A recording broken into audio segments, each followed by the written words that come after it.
ഈ പ്രവർത്തനം നടത്തുമ്പോ നമ്മളെ തളർത്തിക്കളയാൻ വേണ്ടി ആരോപണം പറയുന്നവരുണ്ടാകാം, ചീത്ത പറയുന്നവരുണ്ടാകാം, തെറി പറയുന്നവരുണ്ടാകാം, കുറ്റം പറയുന്നവരുണ്ടാകാം. അതല്പവും ചെവിക്കൊള്ളണ്ട. അതിൽ നമ്മളെ മനക്കരുത്ത് നഷ്ടപ്പെടണ്ട.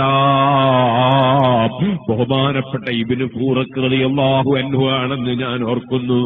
സുന്നത്ത് ജമാഅത്ത് തുറന്നങ്ങ് പറഞ്ഞപ്പോ അത് മഹാനവറുകളുടെ ഗുരുവര്യനായ അബുൽ ഹസനിൽ അശ്അരി സുന്നത്ത് ജമാഅത്ത് അതാ ഇവിടെ പ്രചരിപ്പിച്ച വലിയ മഹാനല്ലേ അബുൽ ഹസനിൽ അശ്അരി തങ്ങളുടെ ശിഷ്യനായ അബൂബക്കർ ഇബ്നു ഫൂറഖ് റളിയല്ലാഹു അൻഹു സുന്നത്ത് ജമാഅത്ത് പറഞ്ഞപ്പോൾ ഒരു നിലക്കും നശിപ്പിക്കാൻ കഴിയൂല എന്ന് തോന്നിയപ്പോ എതിരാളികൾ കാണിച്ച കുതന്ത്രമറിയോ നിങ്ങൾ? ഇബ്നു ഫൂറഖ് റളിയല്ലാഹു അൻഹുവിനെ സംബന്ധിച്ച് പറഞ്ഞ് പരത്തി. അദ്ദേഹം അല്ലാഹുവിന്റെ റസൂല് ഇപ്പോൾ നബിയല്ല എന്ന് വാദിക്കുന്ന ആളാണ്.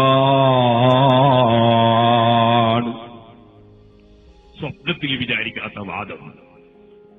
ഇബ്നു ഫൂറഖ് റളിയല്ലാഹു അൻഹു ഇപ്പോൾ അല്ലാഹുവിന്റെ റസൂല് നബിയല്ല എന്ന് വാദിക്കുന്നു. അങ്ങനെ ഒരു മുസ്ലിം പറയോ? അസ്സലാമു അലൈക്കും അയ്യുഹൻ നബിയു എന്ന് ദിവസേന വിളിച്ചു പറയുന്ന ഒരാള്, ഓ നബിയായവരെ അങ്ങേക്ക് സലാം എന്നല്ലേ പറയുന്നത്, ഇതിപ്പോ നബിയാന്നുള്ളതിന് വേറെ തെളിവ് പറയണോ?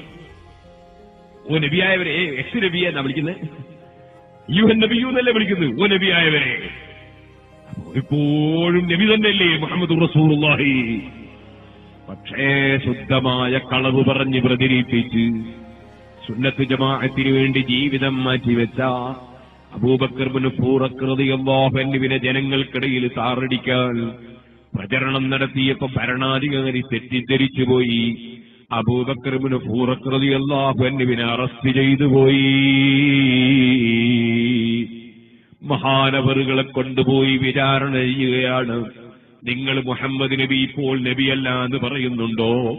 മഹാനവറുകൾ പറഞ്ഞു, രാജാവേ ഞാൻ അങ്ങനെ പറയുന്നില്ലെന്ന് മാത്രമല്ല, ഇപ്പോൾ മുഹമ്മദ് നബി സല്ലല്ലാഹു അലൈഹി വസല്ലം നബിയാണെന്ന് മാത്രമല്ല, ഹബീബായ നബി തങ്ങൾ ജനിക്കുന്നതിന് മുമ്പ് തന്നെ നബിയാണ്.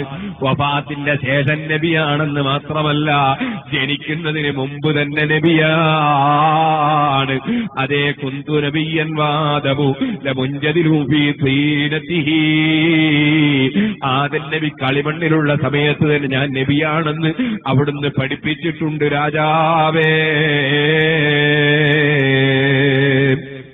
ഈ മഹാനായ പണ്ഡിതനെ കുറിച്ച് തോന്നിവാസം പറഞ്ഞ് പ്രചരിപ്പിച്ചതാണ് അസൂയാലുക്കളും എതിരാളികളും എന്ന് ബോധ്യപ്പെട്ട ഭരണാധികാരി സമ്മാനം കൊടുത്ത് പറഞ്ഞേക്കുന്നു. അതേ സമ്മാനം കൊടുത്ത് പറഞ്ഞേക്കുന്നു. ആ മഹാനായ അബൂബക്കർ ഇബ്നു ഫൂറഖ് റളിയല്ലാഹു അൻഹുവിനെ നശിപ്പിക്കാൻ ആശയങ്ങളെ കൊണ്ടും ആരോപണങ്ങളെ കൊണ്ടും കഴിയൂല എന്ന് തോന്നിയപ്പോ പിന്നെ ശത്രുക്കൾ ചെയ്ത ചതി എന്താണെന്നറിയോ? ഭക്ഷണം കൊടുത്ത് സൽക്കരിച്ചു. ആ ഭക്ഷണത്തിൽ വിഷം ചേർത്ത് കൊടുത്തു. അബൂബക്കർ ഇബ്നു ഫൂറഖ് റളിയല്ലാഹു അൻഹുവിന് വഫാത്തിന്റെ സമയത്ത് ഷഹീദായി മരിക്കാനുള്ള ഭാഗ്യം കിട്ടിയതാണ്. അവധിയെത്താതെ ഒരാളും മരിക്കൂലല്ലോ. അതാ ശത്രുക്കളുടെ വിഷം ചേർത്ത ഭക്ഷണം കഴിച്ച് ഷഹീദായി മരിച്ചു. പക്ഷേ ഖബറുഹു യുസ്തസ്ഖാ ബിഹി വഖബറുഹു യുസ്തശ്ഫാ ബിഹി. വഫാത്തിന്റെ ശേഷവും ആ സുന്നത്ത് ജമാഅത്ത് പ്രചരിപ്പിച്ച പണ്ഡിതന്റെ ഖബറിങ്കൽ മുഅ്മിനീങ്ങൾ എന്ന് ദുആ ചെയ്താൽ അതാ മഴ കിട്ടുന്നു, രോഗം മാറുന്നു. മുതഅല്ലിമീങ്ങളെ, മുഅല്ലിം സുഹൃത്തുക്കളെ, സുന്നത്ത് ജമാഅത്തിന് വേണ്ടി പ്രവർത്തിക്കുന്ന പണ്ഡിതന്മാരെ, അവരുടെ പിന്നിൽ പാറ പോലെ ഉറച്ചുനിന്ന് സഹായിക്കുന്ന ഉമറാക്കളെ, അവരെ സ്നേഹിക്കുന്ന മുഅ്മിനീങ്ങളെ,